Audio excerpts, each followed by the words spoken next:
सभी को सादर अभिवादन, नमन, वंदन।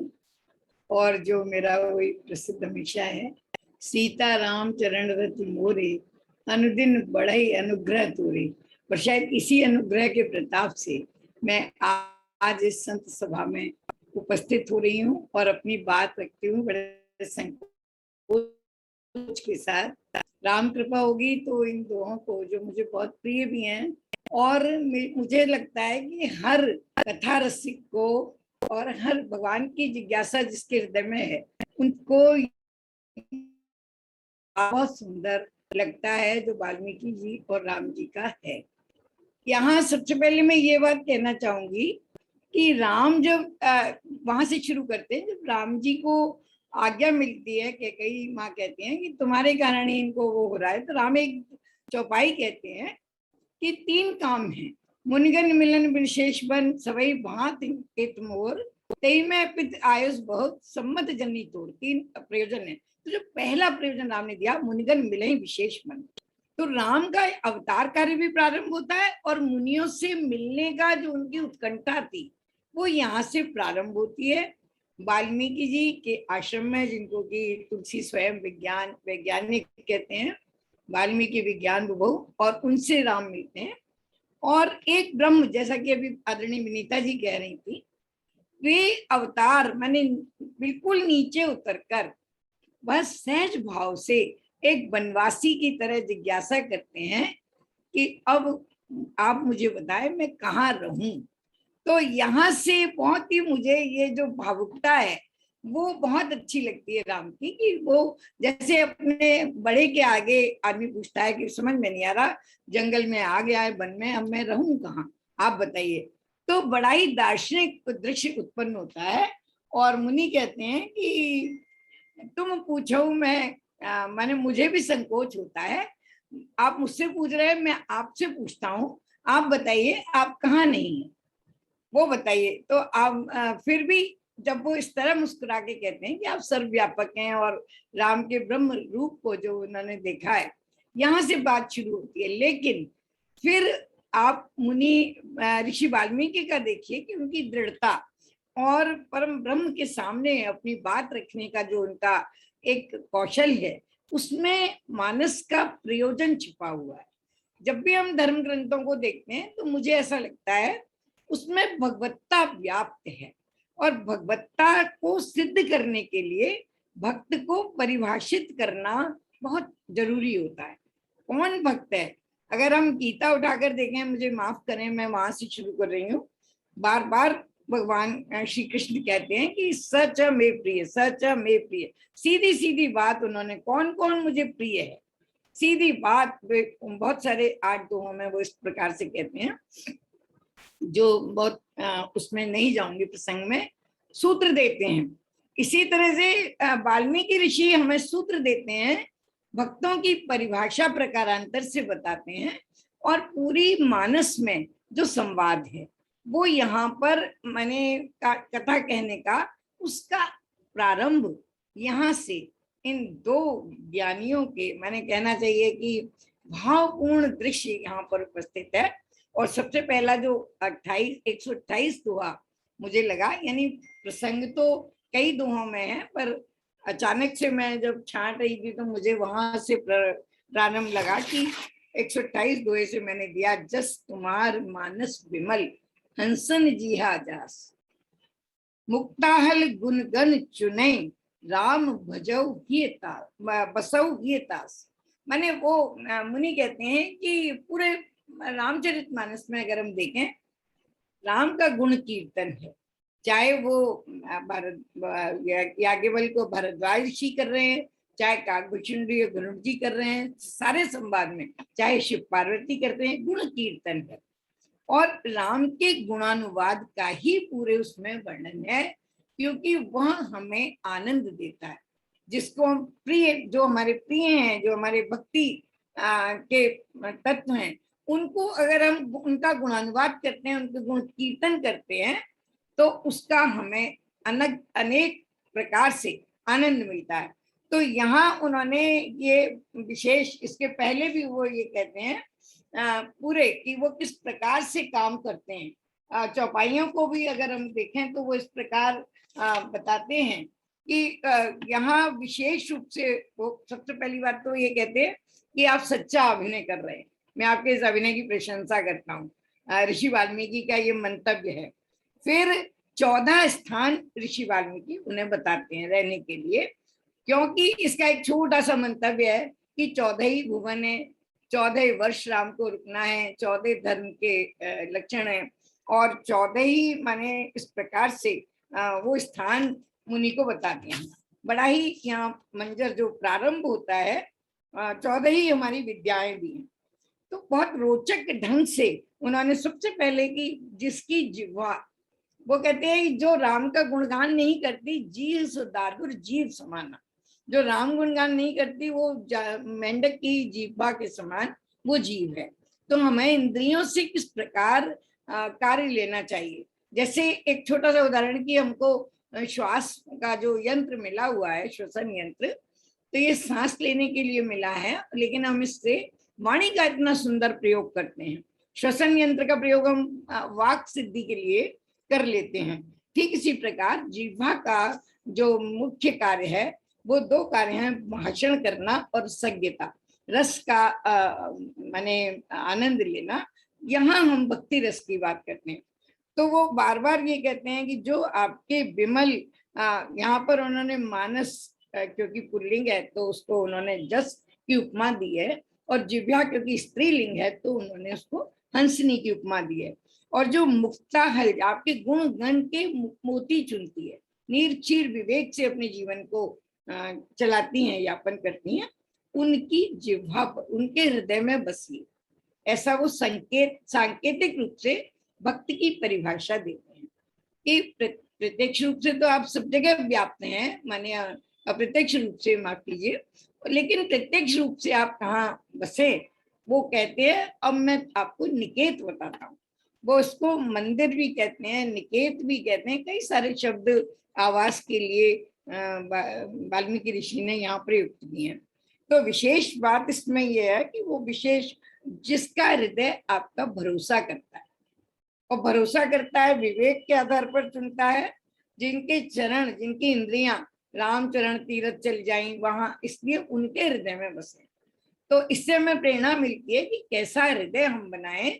जैसा कि आदरणीय ओम जी का आदेश भी रहता है कि इससे जीवन में क्या, तो एक प्रकार से व्यक्तित्व प्रबंधन का ये हमें सूत्र मिलता है कि राम कब बसेंगे, जब हम गुण कीर्तन करेंगे। गीता के 11वें अध्याय में भी आता है कि बार बार जो भक्त होते हैं वो एक दूसरे गुणानुवाद करते हैं अपने इष्ट का, और ये इससे भगवान प्रसन्न होते हैं। क्योंकि जब हम गुणानुवाद करते हैं तो सकारात्मक बातें करते हैं, सकारात्मक बातें करते हैं तो तनाव से बचते हैं, और तनाव से बचते हैं तो ये हमारे व्यक्तित्व प्रबंधन का एक सूत्र हमें यहाँ पर मिलता है। वो कहते हैं कि नाथ तवानन सच श्रवत, जब काकभूषण जी कहते हैं, ये दुआ भी मुझे बहुत ही प्रिय लगा। नाथ तवानन माने आपके मुख से, मुख रूपी चंद्रमा से मानो अमृत झर रहा है। कथा सुधा रघुवीर, कौन सा अमृत? राम के कथा सुधा का अमृत झर रहा है। श्रवण पुटन मन प्राण कर, अपने कानों को मैंने मान लीजिए दोना बना दिया है, मन और प्राण को नहीं अगात मत धीर, जो धैर्यवान मती होती है उनको तृप्ति नहीं मिलती। बार बार वो यहाँ से शुरू करते हैं कि जिनके श्रवण समुद्र समाना, कथा तुम्हार सुभग सरनाना, भरे निरंतर होए न पूरे, उन तिनके ये तुम कह ग्रह रूरे। रूरे माने जहाँ सब चीजें आपके योग मिल जाए, वो रूरे। इस तरह बहुत ही प्रारंभ इसका होता है। उसका ये 128वां दोहा है। मैं समय का भी ध्यान रखूंगी क्योंकि 5 दोहे मुझे करने हैं। तो इस प्रकार से 14 स्थान का यहाँ पर ये तीसरा स्थान है। फिर इसके बाद अगर हम आए, माने एक और बात मैं कहूंगी कि 7 कांडों में यहाँ राम जी का यश जिसकी जिह्वा पर है, उन्हीं भक्तों की चर्चा है। हर कांड में 2-2 भक्त उन्होंने प्रधान रूप से लिए हैं, जो कि वर्णन और चर्चा करते हैं, कीर्तन बताते हैं। भगवान गीता मद्भक्ता यत्र गायंती तत्र तिष्ठामि नारद। तो गायन बहुत भगवान के गुण कीर्तनानुवाद के लिए रामचरित भवन का ये कार्य है। वाणी की पवित्रता है और गुणगान से हमारी संकल्प की दृढ़ता होती है। ये मेरा 128वां दुआ था। 129वां दुआ है, इसी के क्रम का है। सब कर मांगहि एक फल, राम चरण रति होए,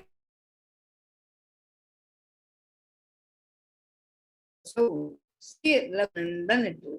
फिर ये रुकती नहीं है, वाल्मीकि जी का ये जो प्रस्ताव है, कहाँ कहाँ रहिए। सोचिए, इस बहाने से वे भक्तों का एक आकलन कर रहे हैं, एक छवि हमारे मन में बसा रहे हैं कि किन के हृदय में, किसके हृदय में राम बस सकते हैं।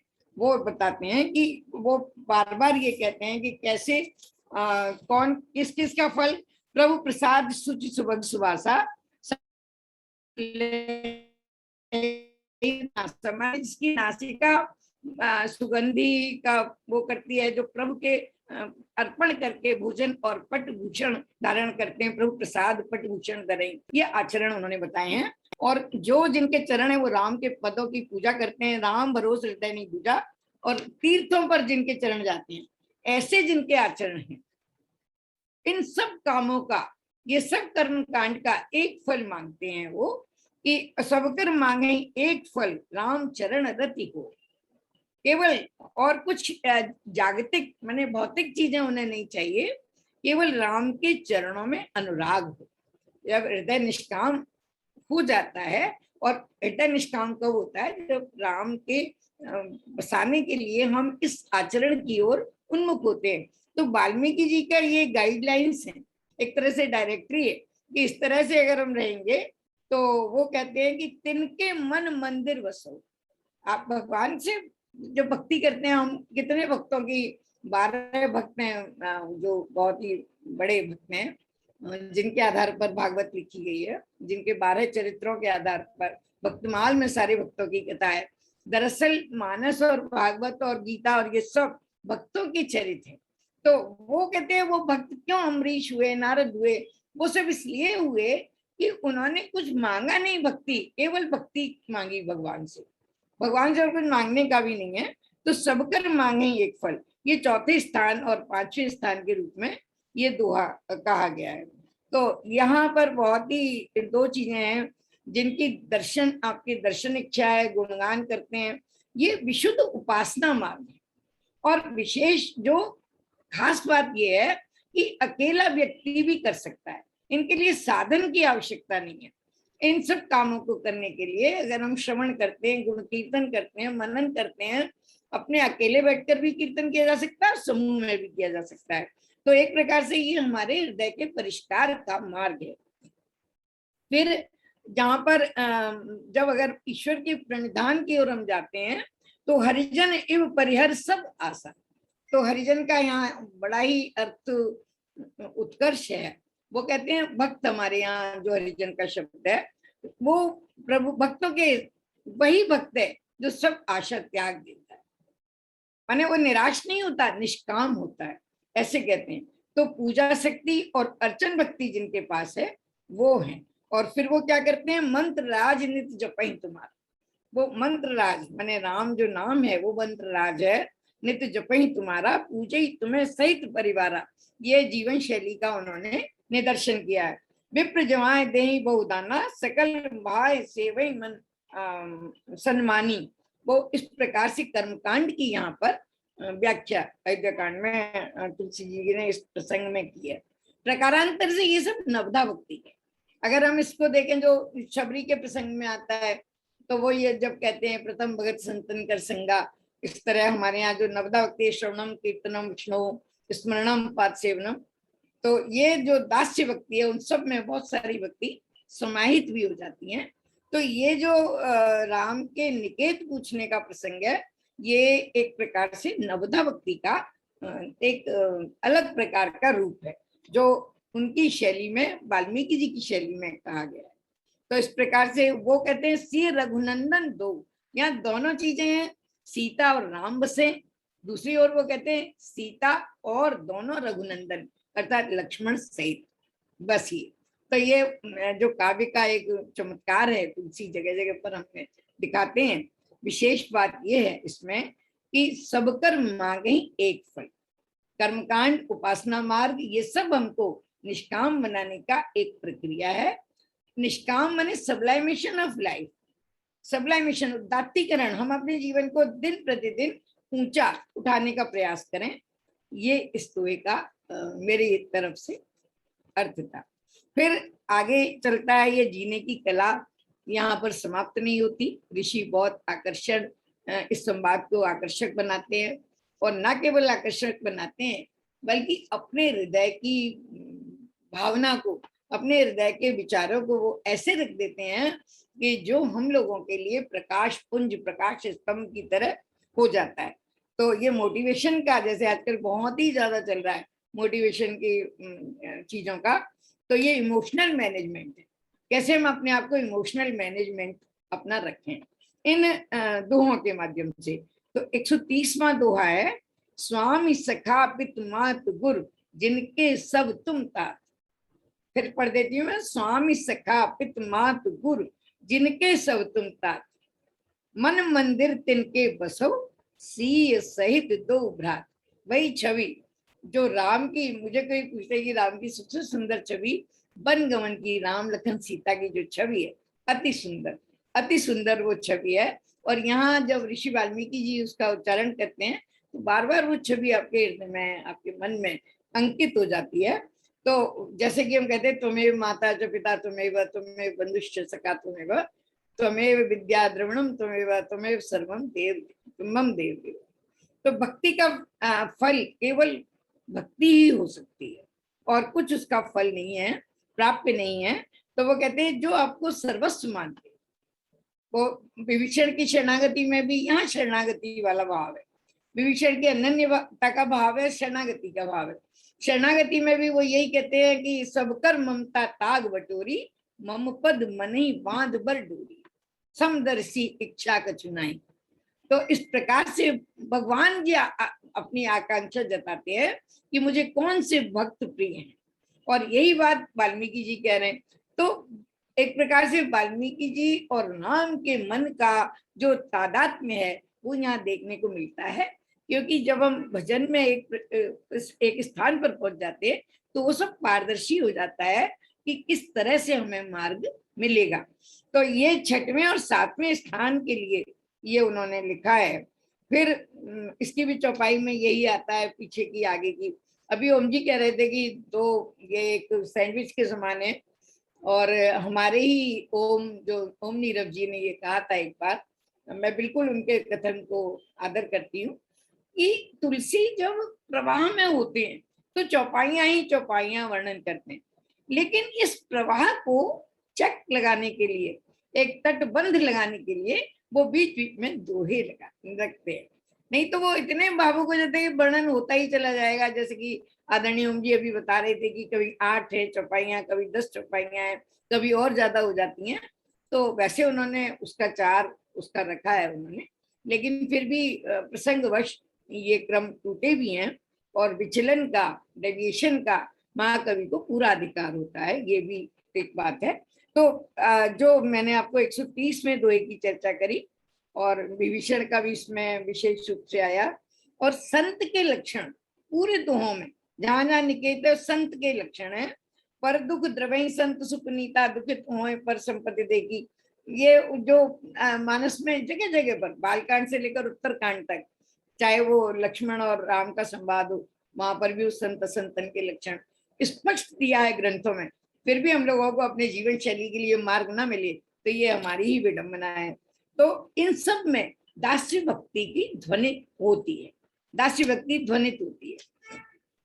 वो कहते हैं फिर 131वां दोहा अगर हम लेते हैं, यहाँ पर ये 14वां स्थान, तो वो कहते हैं कि जाहि न चाहिए कबहु कछु, कबहु कछु, 2 विशेषण उसमें लिखा है।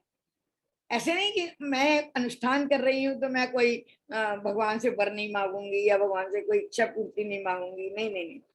वो कहते हैं जो मतलब बिल्कुल ही विगत काम, माने जो कामना ही जिसके हृदय में नहीं है, कोई इच्छा नहीं है, तो जाहि न चाहिए कभी कबहु कछु।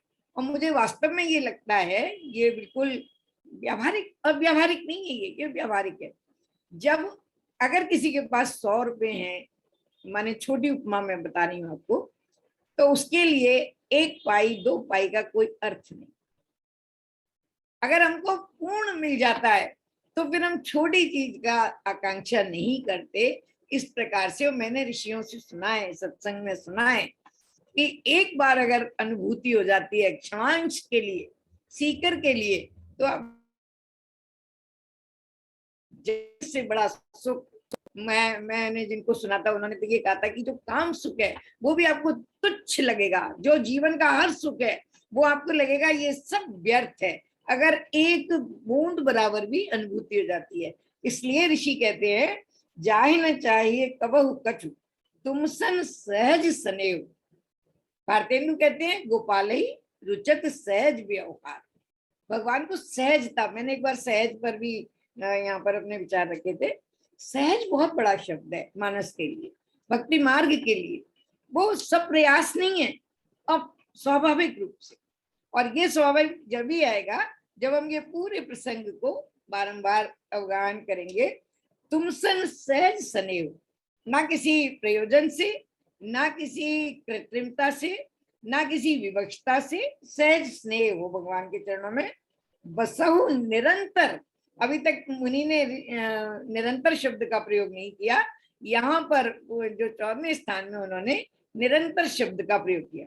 बसहु निरंतर तासु मन सो रापुर निज गे, वही आपका निज अपना ग्रह है जहां पर आपको सहज स्नेह मिलता है।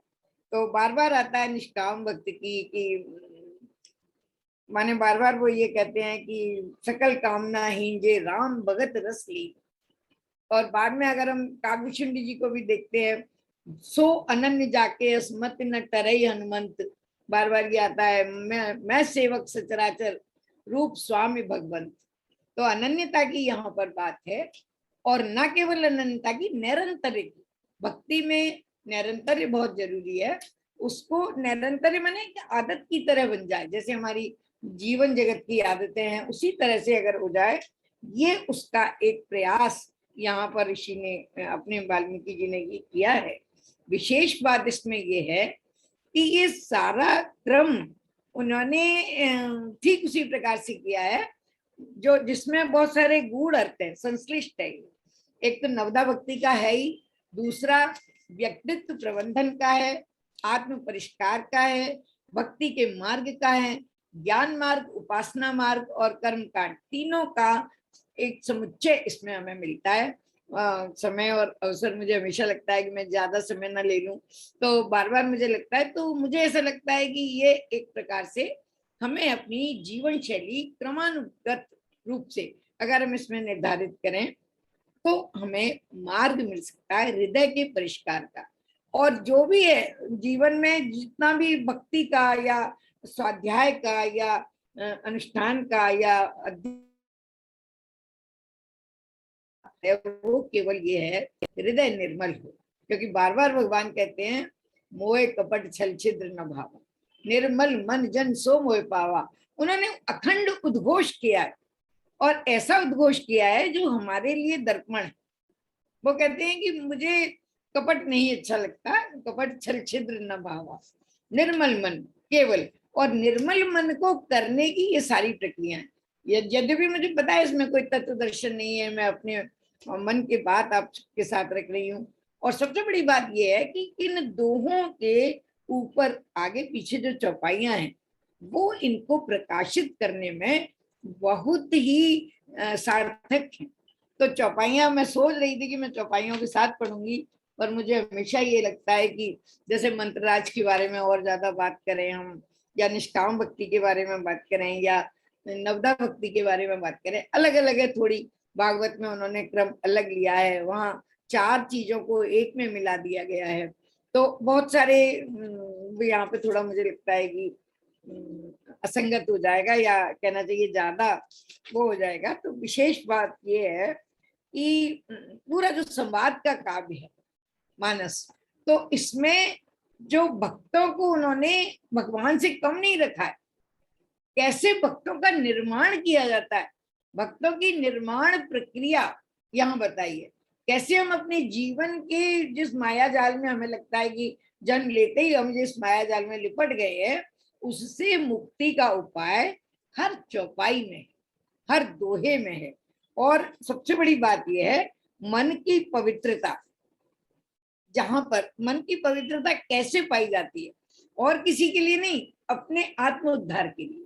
सारे शास्त्रों का एक ही लक्षण है, आत्मोद्धार, कोई परोपकार के लिए नहीं है। अगर हम अपना उद्धार कर लेंगे फिर हमें लोक का सत्य दर्पण की तरह दिखेगा। फिर हमारे वो, फिर वही बात, वो एक चौपाई आती है, निज प्रभु में देखे जगत कैसन करें विरोध। तो माने ये बहुत बड़ी बात है कि जब ये संस्कार आते हैं और इस प्रकार के, जब हम फिर तुलसी जैसे लिखते हैं, जाने ही जब तब ही जीव जग जागा, जब सब विषय विलास विरागा। जब सारे विषय विलास के प्रति वैराग्य, सहज वैराग्य हो जाए। माने आप सोचिए, इन ऋषियों के एक उदाहरण बस मैं बताऊंगी कि सारा जगत हस्तामलक वत होता था।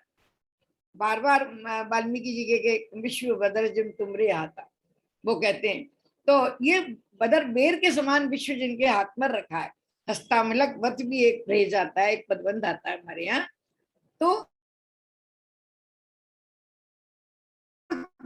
एक और फ्रेज है जो भारतीय सनातन संस्कृति का बहुत ही दुर्लभ मंत्र है, कौपीन धारी खलु भाग्यवंता। जो कौपीन धारी मतलब यहाँ पर केवल कौपीन से मतलब नहीं है, जो त्यागवान है। भारत में, भारत इसलिए माने पूज्य, जो त्यागी है वही यहाँ पर पूज्य। मर्यादा पुरुषोत्तम राम का चरित्र हम सबके लिए अनुकरणीय है, सहस्त्रधा अनुकरणीय है, पल पल अनुकरणीय है, इसलिए कि उन्होंने त्याग को ऐसे सहज रूप से सिद्ध कर दिया। त्याग को सब प्रयास नहीं, त्याग को हम कैसे सहज सिद्ध कर सकते हैं। एक राजकुमार की इस वनवास की यात्रा, ऐसा विराट समर का लड़ना, बहुत सारी बातें हैं। तो उस त्याग को क्यों इस तरह उन्होंने बताया। और फिर ये ऋषि मुनि जब उन्हें मिलते हैं तो सहज भाव से बालक के समान उन्हें मान लेते हैं। ये संवाद हम लोगों के लिए है, ना राम के लिए है। और वाल्मीकि जी जो स्वयं इतने ज्ञानी हैं, जो त्रैकालज्ञ हैं, वो उनके अपने लिए भी नहीं है। इसीलिए मानस का प्रयोजन इन दोहों में हमें सिद्ध मिलता है। बहुत सारी बातें भी करने की, पता नहीं मैंने क्या कहा। एक और दोहा मेरा है, 140वां दोहा, पता नहीं, वो मुझे बहुत प्रिय है। उसके पीछे भी एक बात है, वो ये कि सीता जी का यहाँ पर आ जाता है। विषय प्रसंग थोड़ा बदला है, लेकिन जब मैं दोहे लिख रही थी तो मेरी मानसिकता कुछ और रही होगी। मुझे 5 दोहे देने थे तो मैंने ये दोहा चुना, ये भी मुझे बहुत प्रिय है। बड़े आश्चर्य की बात है कि कैसे जनक दुलारी चित्र लिखित कभी देख डराती, सियवन बसई तात कई भांति, चित्र लिखित कभी देख डराती। कौशल्या जी को चिंता है कि कैसे रहेंगी, ये तो बंदर का चित्र देखकर भी डर जाती हैं। वही सीता जब राम से बार बार कहती हैं, नाथ सकल सुख साथ तुम्हारे, शरद बमल विमल विधु बदन निहारे। तो यहाँ पर एक बात आती है, फिर वो इसको सिद्ध भी करती हैं, छिन छिन विधु बदन निहारी, प्रमुदित मनहु चकोर कुमारी। वन में आ गया, फिर उसको वो सिद्ध कर रही हैं। फिर वो कहती हैं, यहाँ पर विशेष बात जो मेरा दोहा है वो ये है, सुमिरत रामई तजहि जन त्रनसम विषय विलास। सुमिरत रामई तजहि जन त्रनसम विषय विलास, राम प्रिया जग जनन सिय कछु न आचरज तास। एक राजकुमारी, राजवधु, माने युवराज्ञी, वो किस प्रकार से सारे विषय विलास को त्याग कर एक तापसी जीवन जीती हैं। तो तुलसी इसका एक प्रकार से एक स्पष्टीकरण देते हैं कि सीता जी के लिए कोई बड़ी बात नहीं, क्योंकि वो एक तो राम बल्लभा होना बहुत बड़ी बात है, राम की वो प्रिया हैं। तो वो कहते हैं कि जिसको राम को एक मिनट हम स्मरण कर लेते हैं तो हमारा विषय विलास और सांसारिकता से मोह भंग हो जाता है। और तो इसलिए सीता जी के लिए जो जग जननी है, जगत की जननी है, और सब मोह भ्रम को तोड़ने वाली हैं, दर्शन में ना जाए तो सी कछु ना आचरजता। सीता के लिए कोई मुश्किल नहीं, उन्होंने उसको सहज बनाया जीवन को, बन के जीवन को बहुत तरीके से उन्होंने सहज बनाया। तो वो कहती हैं कि वन देवी उनको सास के समान लगती हैं। विशेष रूप से इसमें भी केवल त्याग की महिमा और ये बताना कि ये नेचुरल तथ्य है कि सीता राम के साथ किस प्रकार से वन में रही। तो त्याग की महिमा यहाँ पर भी है। बहुत बार राम तजई बमन जिम जन बड़भागी, जो राम के चरण पर, राम के मार्ग पर एक बार चल जाता है। और मुझे हमेशा इसमें काव्यत लगता था कि क्यों तुलसीदास जी ने बमन इसमें कहा है। रमा विलास राम अनुरागी, तजई बमन जिम जन बड़भागी। विलास को वो बमन के समान त्याग देते हैं। हालांकि यहाँ पर थोड़ा सुनने में अच्छा नहीं लगता बमन शब्द को, लेकिन ये उसकी विभीषिका को बताना चाहते हैं कि विषय विलास ऐसे लगते हैं कि सबसे ही त्याज्य चीज, बमन को आदमी देखना तक नहीं चाहता। तो ये इस कंट्रास्ट के लिए तुलसी ने यहाँ पर ये दिया।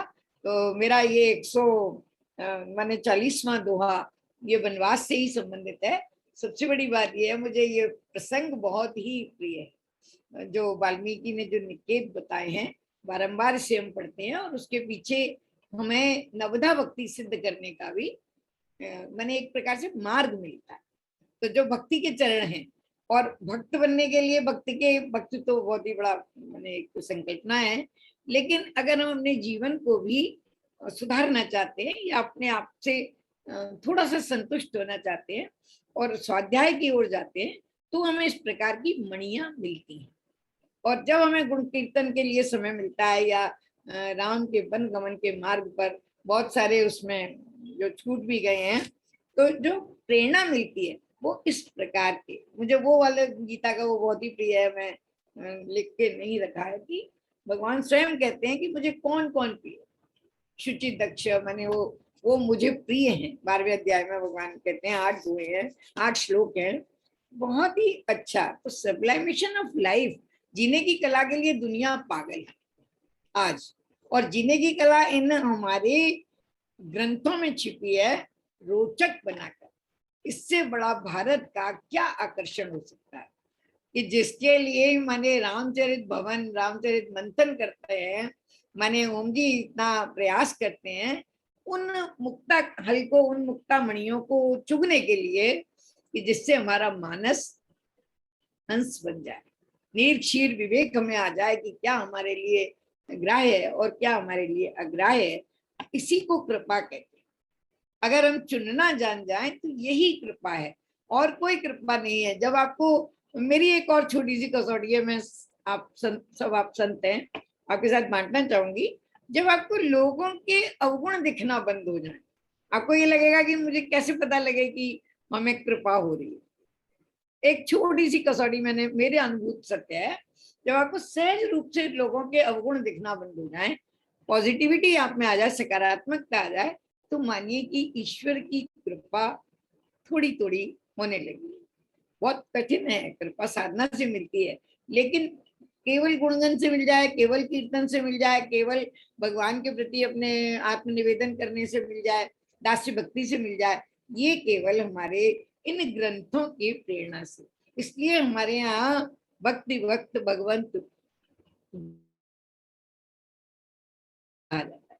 भक्ति भगवंत और भगवान और गुरु 4 नाम है, शरीर एक है। इतनी बड़ी महिमा कैसे इसको आप बताएं। इसलिए भक्त की चर्चा बार बार होती है, इसलिए जीवन शैली की चर्चा होती है। मैंने बहुत अधिक समय ले लिया और मैं शायद अपने समय में बात पूरी करूं। सबको प्रणाम करती हूँ, जितना मेरी अल्पबुद्धि में बन पड़ा उतना मैंने आपके साथ निवेदन किया। दोहे बहुत सुंदर हैं, बहुत कुछ कहा जा सकता है, लिखा भी जा सकता है। मैं प्रणाम करती हूँ आप सबने, कुछ भी गलत कहा हो तो क्षमा प्रार्थना।